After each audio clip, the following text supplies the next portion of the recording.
Hi అండి. ఈరోజు కార్తీక పౌర్ణమి.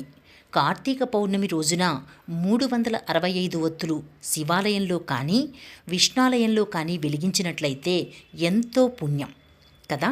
అందుకే వీళ్ళంతా చూడండి ఎలా వెలిగిస్తున్నారో. అందరూ కూడా 365 ఒత్తులు వెలిగిస్తూ దీపాలు పెట్టుకుని ప్రతి చోట కూడా చూసారా ఎంత అద్భుతంగా వెలిగిస్తున్నారో.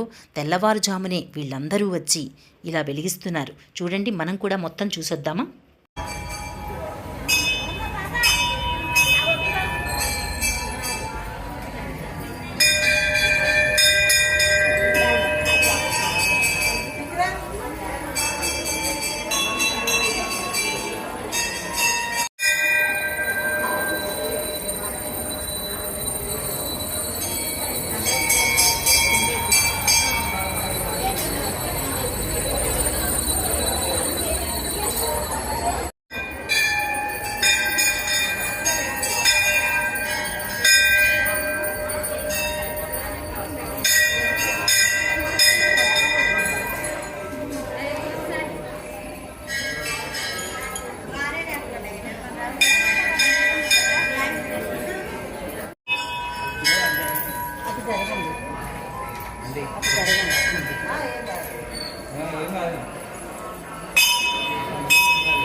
ధ్వజస్తంభం దగ్గర, నాగపడగ దగ్గర, అలాగే ఉసిరి చెట్టు, మెయిన్ ఉసిరి చెట్టు దగ్గర అందరూ కూడా 365 ఒత్తులు తీసుకువచ్చి ఆవు నెయ్యితో పిండి ప్రమిదలు చేసి ఉసిరి ప్రమిదల్లో ఎలా దీపాలు వెలిగించి తమ భక్తిని చాటుకుంటున్నారో చూసారా. అద్భుతంగా ఉంది కదండి ఈ పర్వదినం రోజున.